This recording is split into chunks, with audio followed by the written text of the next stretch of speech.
One of my eternal questions is, how can there be, like, Lucifer is a snake in the garden if the angels didn't fall until women were created? So, you know, that wouldn't make any sense, right? So, anyway, I was just thinking until, they were supposed to, like, create their own race and mate with women, and, like, something made them fall, right? If Adam and Eve were the first woman and man together. Anyway, so, also, who was created before Eve? Some people know this, some people don't. But, there's an analogy of a woman called Lilith that, was the one who originally mated with the fallen angels.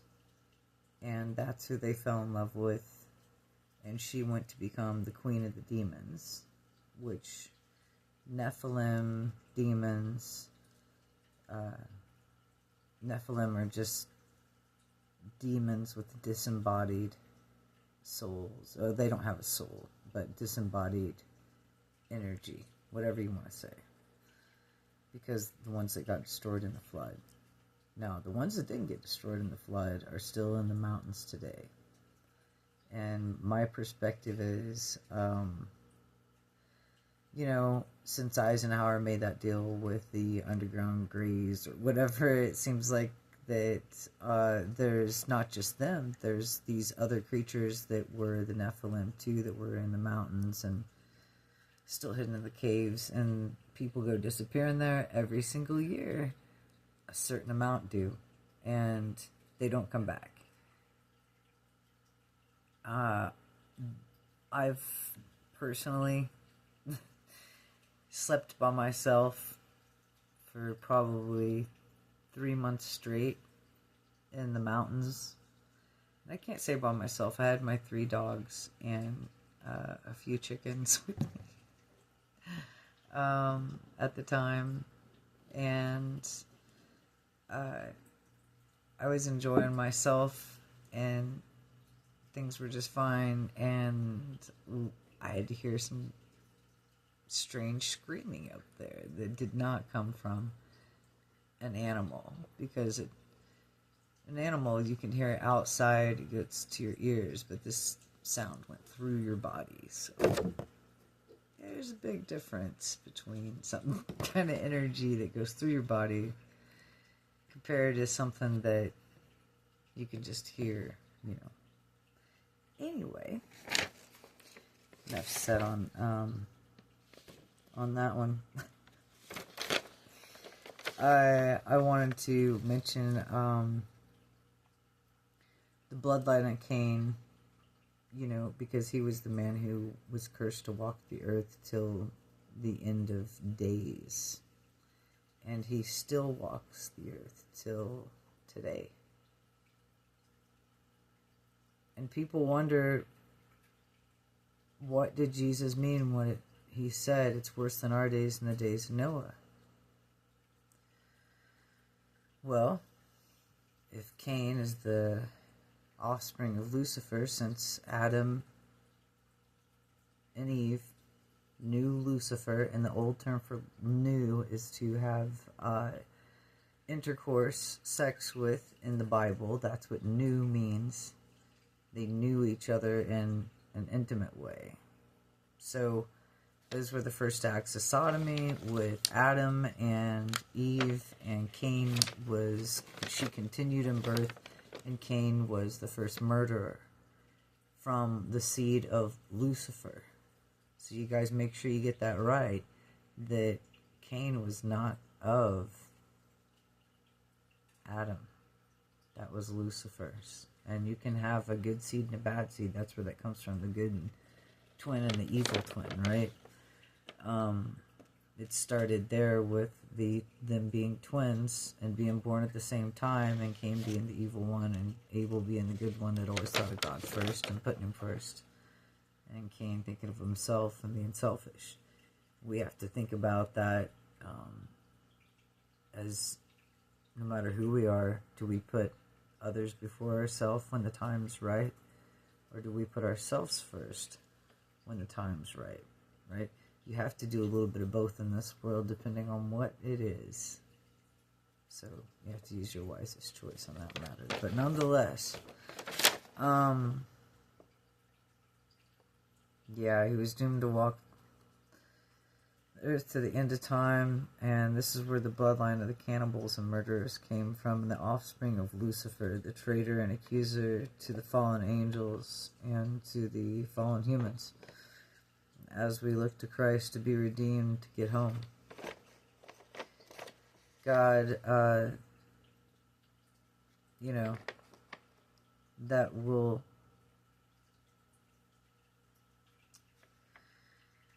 I just could say that, like, his will's what needs to be done here on earth, because there's a lot of things going on, like even in the Vatican and other religions that we can't explain. They opened a porthole on Christmas Day, and there's something underneath that Vatican that they don't talk about, and it's not the best. It's not the best at all. Anyway, this is one of my perspectives on it. I wrote a few things down here. Fallen angels are trapped underneath the Vatican, and rituals every day hold its last chain till the end of the world begins. As the Leviathan has already begun, and through the ice walls has been released out of its gate and into the oceans below us. And as the ocean pulls back and the water recedes, and the ocean creatures of the deep start to wash ashore, like that doomsday fish that was very beautiful. I don't see how anybody could ever see something that beautiful and shiny and it spits that much light out is horrific looking, because it isn't. It's beautiful, but it's an oarfish, and it shines like a silver coin, but it's came to the surface twice. And the anglerfish, which these are deep, deep sea creatures that do not surface ever to the top. Not even when they die, they stay down there. Now there's something in the waters chasing them out, and we all can guess what that is, that has had any knowledge of reading our Bible, or even some of us that don't, that know about the Leviathan. And as I've said before in other videos, the Leviathan is the female version, and the behemoth is above in the male version. So something's coming out of the sky, as well as something is breaking through the ocean below us at the same time. And anyway, as the waters recede, that's this creature coming to the surface, and it sucks all the water, and it recedes from the land. And people are like, what's going on in the land? Well, if you look up water receding right now, you'll see the oceans pulling back, and it being something that is not known of what's going on. And these doomsday coming fish, all these whales beaching themselves. So here's one of the reasons why, because the Leviathan has the heat of literally the pit of hell in its mouth, and it is big as a nation. People think, oh, it's a couple feet across, maybe 50 feet. No, it's miles across. That doesn't count about how long it is. I'm talking about just across the head alone is as big as a nation, and they're catching this thing on radar. And so it talks about it in the Bible at the end of time, and it's something that is well known by a lot of old, ancient things. And Just imagine that if, you know, and you know, you can, I'm just speculating, this is my theory as far as this goes, but, you know, if that's the gate to hell in its mouth, who is it here to collect? But unfortunately, it's killing a lot of the innocent creatures in the sea at the same time as people on the land, too. So, anyway, as the oceans pull back and the water recedes and the ocean creatures of the deep wash ashore, you witness the Leviathan in its awesome size as it moves through our oceans above, and at last the days of humanity as we know it has a mass extinction, and water alone will be taken out of the river of Euphrates.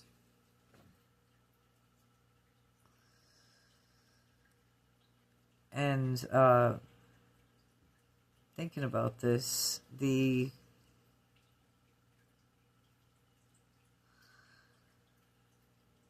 I can say, like, at the extinction period, they say, like,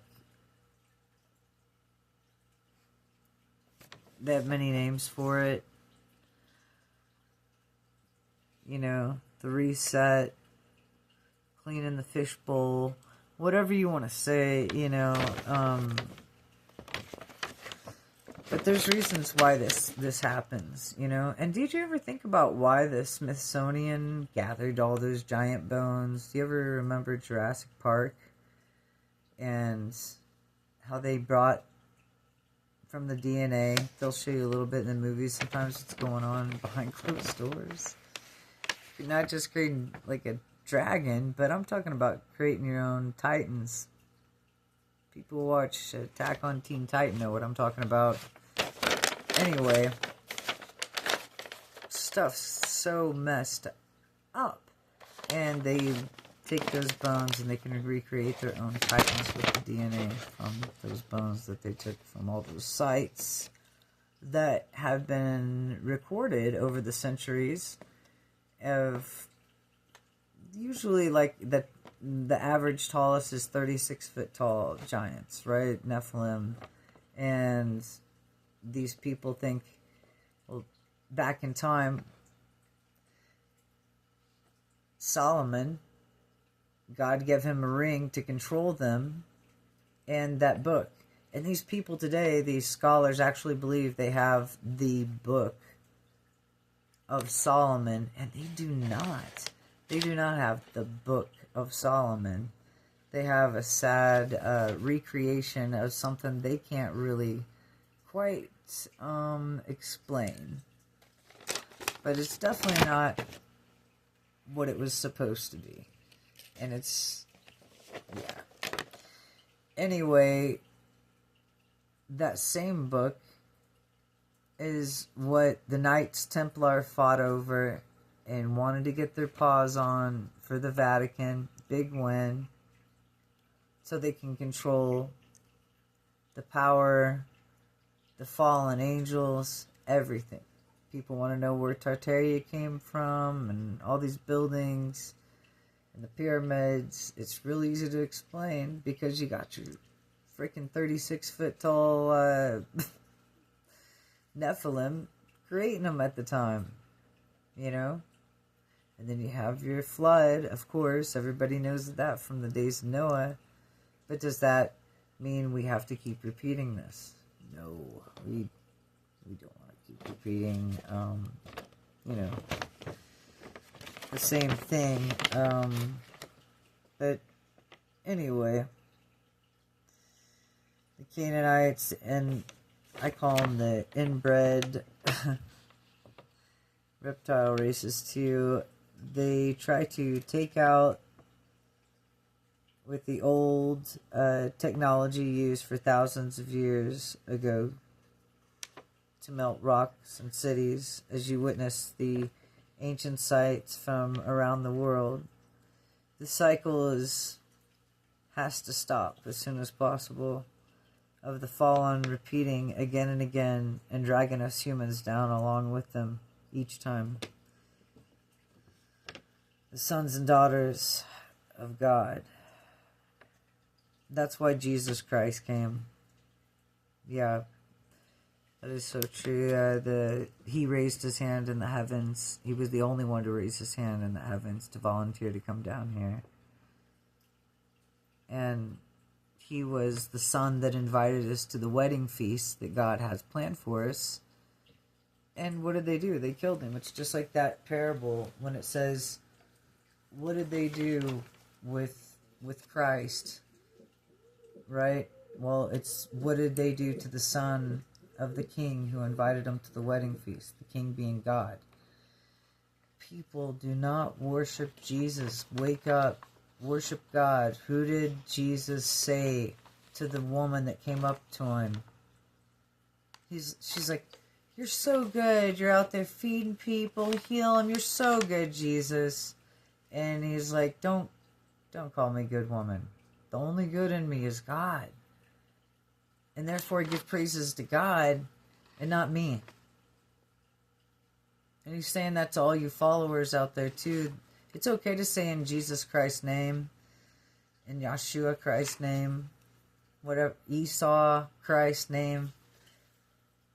You know, it's important that you call out his name and tell him thank you after every prayer you talk to with God, and to keep a personal relationship with God more than you ever would go to church or, you know, reading something. That personal relationship and you, and it doesn't mean to not read his word. That's not what I'm saying. That's a big one. It's always important to read his word too. That way you have the word of God to defend you in times that you need, you know. And, you know, what are we here for? We're here for that we are to make sure we don't repeat the fallen angels' mistakes and keep up the same crap that has been happening for billions of zillions of years of the fall, the fall of angels, the fall of humanity, the fall of angels, the fall of humanity. You know,